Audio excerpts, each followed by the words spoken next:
রিস্কের বাংলা হচ্ছে জীবন উপকরণ, ইংরেজিতে বলে সাস্টেনেন্স বা প্রভিশন। অর্থাৎ জীবন পরিচালনায় একটা মানুষের যা যা লাগে তার সবই রিস্ক। আমাদের অনেকের ধারণা যেটা আমরা খাই এটা রিজিক, অথবা যে অর্থ আমরা উপার্জন করি এটা রিজিক। আসলে রিজিকের ব্যাপারে আমাদের ধারণাটা পূর্ণাঙ্গ নয়, এর বাইরেও অনেক কিছু আছে। শুধু আমরা যেটা খাই, যেটা উপার্জন করি, শুধু এতটুকুই রিস্ক নয়, এটা অনেক ওয়াইডার সেন্সে আমাদেরকে চিন্তা করতে হবে। আমরা আমাদের পুরো জীবন জুড়ে যা পাই, যা খাই, যা অর্জন করি, যেটা লাভে ধন্য হই, সবটাই রিস্ক। আমরা অনেকে যে বুঝি যেটা আমরা খাই, যেটা উপার্জন করি এটা রিস্ক, এটা যে একেবারেই রিস্ক নয় সেটা নয়, তবে এটা আংশিক সত্য, এটাও রিস্ক। অর্থ, খাদ্য, জাগতিক সম্পদ এটাও রিস্ক, কিন্তু এটা রিস্কের সর্বনিম্ন স্তর। The lower level of provision, the lower level of risk হচ্ছে এই যে খাদ্য, অর্থ, জাগতিক সম্পদ। রিজিকের সর্বনিম্ন স্তর হচ্ছে এটা। আর রিজিকের সর্বোচ্চ স্তর হচ্ছে ফিটনেস। সুবহানাল্লাহ বিহামদি। আমরা অনেকে এটাকে নেগলেক্ট করি, গুরুত্ব দেই না, কিন্তু এটাই রিজিকের সর্বোচ্চ স্তর, ফিটনেস। আপনি ফিট থাকা, অর্থাৎ ফিজিক্যাল অ্যান্ড মেন্টাল ফিটনেস, শারীরিক এবং মানসিক সুস্থতা, এটা রিজিকের সবচাইতে উচ্চতম স্তর। দ্য হায়ার স্টেজ অফ রিস্ক, প্রভিশন, সাস্টেনেন্স, ফিটনেস, সুস্বাস্থ্য, শারীরিক এবং মানসিক সুস্থতা।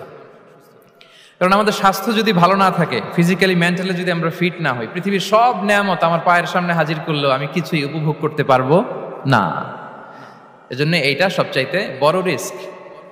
এবং রাসূলুল্লাহ সাল্লাল্লাহু আলাইহি ওয়াসাল্লাম তিনি বলেছেন যে নি'মাতান মাগবুনুন ফীহিমা কাসীরুম মিনান নাস, আস-সিহহাতু ওয়াল ফারাগ। দুটি নিয়ামত আছে যে দুটি নিয়ামতের ব্যাপারে মানুষ খুবই গাফেল, উদাসীন, গুরুত্ব দেয় না।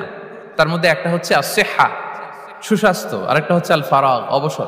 আমরা যখন খুব ব্যস্ত হয়ে পড়ি, নাভিশ্বাস, সময় নাই, খুবই রাশিং, তখন বুঝি যে অবসরের কত দাম।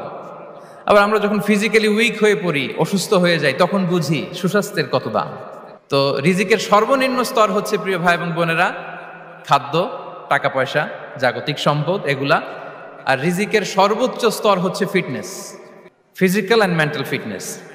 আর রিজিকের সর্বোত্তম স্তর হচ্ছে পুণ্যবান জীবন সঙ্গী এবং নেককার সন্তান, ফায়াস ওয়াইফ অ্যান্ড চিলড্রেন। সুবহানাল্লাহ বিহামদি। একটু খেয়াল করে দেখেন যে আমার লাইফ পার্টনার, আমার জীবন সঙ্গিনী, সে যদি আল্লাহওয়ালা হয়, সে যদি ভালো হয়, আর আমার সন্তানটা যদি আল্লাহওয়ালা হয়, আমার ঘরটাই তো জান্নাত, ঠিক কিনা?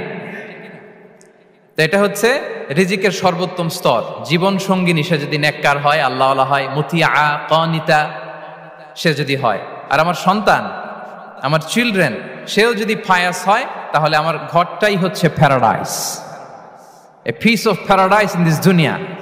সুবহানাল্লাহ। আমরা আম্মাজান খাদিজাতুল কুবরা আত-তাহিরা রাদিয়াল্লাহু তাআলা আনহা, ওনার কথা জানি যে বিষ্ণু ঈসা ইসলামের স্ত্রী আমাদের আম্মাজান রাসূলুল্লাহ সাল্লাল্লাহু আলাইহি ওয়াসাল্লামকে বড্ড ভালোবাসতেন, আগলে রাখতেন সব সময়, মেন্টালি সাপোর্ট দিতেন, ফিনান্সিয়ালিও সাপোর্ট দিতেন। বিষ্ণু ঈসা ইসলামকে আম্মাজান খাদিজা এতই ভালোবাসতেন, বিষ্ণু ঈসা ইসলাম বলতেন রুজিকতু হুব্বাহা, আমি খাদিজার ভালোবাসাকে রিজিক হিসেবে পেয়েছি। সুবহানাল্লাহ। রাসূল সাল্লাল্লাহু আলাইহি ওয়াসাল্লাম এই শব্দটা ইউজ করেছেন, রিজিক, রুজিকতু হুব্বাহা। এবং তিনি দোয়া করার সময় বলতেন, আল্লাহ, কিয়ামতের সে বিভীষিকাময় দিনে, যেদিন বন্ধু বন্ধুকে চিনবে না, স্বামী স্ত্রীকে চিনবে না, বাবা সন্তানকে চিনবে না, পীর সাহেব মুরিদকে চিনবে না, নেতা কর্মীকে চিনবে না, ভাই বোনকে চিনবে না, সেই কঠিন মুহূর্তে আল্লাহ, আমি আমার খাদিজাকে যেন ভুলে না যাই। রুজিকতু হুব্বাহা, খাদিজার প্রতি ভালোবাসা আল্লাহ তাআলা আমার হৃদয়ে রিজিক হিসেবে দিয়েছে। তাহলে রিজিকের সর্বোত্তম স্তর হচ্ছে পুণ্যবান স্ত্রী, নেককার সন্তান। আর রিজিকের পরিপূর্ণ স্তর হচ্ছে মহান আল্লাহ তাআলার সন্তুষ্টি। রিজিকের পরিপূর্ণ স্তর যেটা, সেটা হচ্ছে রিদাল্লাহ, আল্লাহ তাআলার সন্তুষ্টি। আমার আল্লাহ যদি আমার উপর সন্তুষ্ট হয়ে যায়, আমাদের আর কিছু লাগে? আর কিছু লাগবে?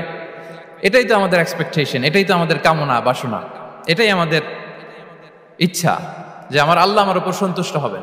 এটা হচ্ছে পরিপূর্ণ স্তর রিজিকের। এটা যে পায় তার আর কিছু লাগে না। এবং এটা মানুষ নিশ্চিত হতে পারে যখন সে দুনিয়ার জীবনকে শেষ করে আলামুল বারজাখের দিকে যেতে শুরু করে, তখন তাকে বলা হয় ইয়া আইয়াতুহান নাফসুল মুতমাইন্নাহ ইরজিই ইলা রাব্বিকি রাদিয়াতাম মারদিয়া ফাদখুলি ফি ইবাদি ওয়াদখুলি জান্নাতি। হে প্রশান্ত আত্মা, হে প্রশান্ত আত্মা, প্রবেশ করো, তোমার রবের দিকে চলে এসো, সন্তুষ্ট চিত্তে সন্তোষ ভাজন হয়ে আমার কাছে এসো, আমার জান্নাতে প্রবেশ করো। সুবহানাল্লাহ বিহামদি। এই দুনিয়া ছেড়ে যখন আমরা যাব, তখন যদি এই অ্যানাউন্সমেন্টটা আমার জন্য দেয়া হয়, আমার আর কিছু চাওয়ার পাওয়ার আছে? প্রিয় ভাই এবং বোনেরা, এই আল্লাহর সন্তুষ্টির ঘোষণা যদি আমি এই পৃথিবী থেকে বিদায় লগ্নে পেয়ে যাই, আমাদের আর কিছু চাওয়া পাওয়ার আছে? ইয়া আইয়াতুহান নাফসুল মুতমাইন্নাহ ইরজিই ইলা রাব্বিকি রাদিয়াতাম মারদিয়া। আমরা কিছুদিন আগে আমাদের সকলের প্রিয় আল্লামা দেলোয়ার হোসেন সাঈদী রাহিমাহুল্লাহ নওয়ারাল্লাহু মারকাদাহু ওয়া জাআলাল ফিরদাউস মাসওয়াহু, ওনাকে আমরা হারিয়েছি। আমি যখন ওনার শোক বার্তা নিয়ে ফেসবুকে স্ট্যাটাস লিখি, কমেন্টে আমি এই আয়াতটা লিখেছিলাম, আমি খুঁজে পাচ্ছি না যে আমি কি দিয়ে এটার উপমা দিব, কি দিয়ে ওনার বিদায়ের উপমা আমি জানাবো, আমি খুঁজে পাচ্ছিলাম না কোনো আয়াত। তখন এই আয়াতটা লিখে আমি উপমা দিয়েছি। আল্লাহু আকবার। গোটা বিশ্বের মানুষ কেঁদেছে, গোটা বিশ্বের মানুষ গায়েবানা জানাজা পড়েছে, গোটা বিশ্বের মানুষ ওনাকে অশ্রুসিক্ত বিদায় দিয়েছে।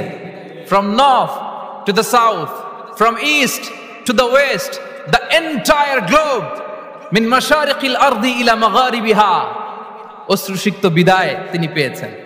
এটাই আল্লাহ তাআলার সন্তুষ্টির একটা জলজ্যান্ত নমুনা। জোরে বলেন ঠিক কিনা?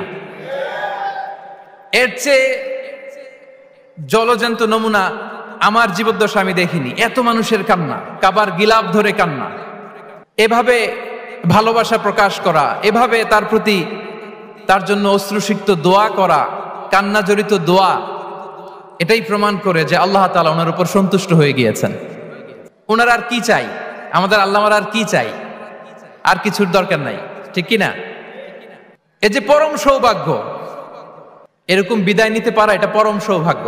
আমরা আল্লাহর জন্য দোয়া করি, আল্লাহ তাআলা সারা জীবন তিনি যেমনি কোরআনের বার্তাকে গোটা বিশ্বব্যাপী পৌঁছিয়ে দিয়েছেন, তার কবরটাকে আল্লাহ তাআলা কোরআনের নূর দিয়ে আলোকিত করে দেখ।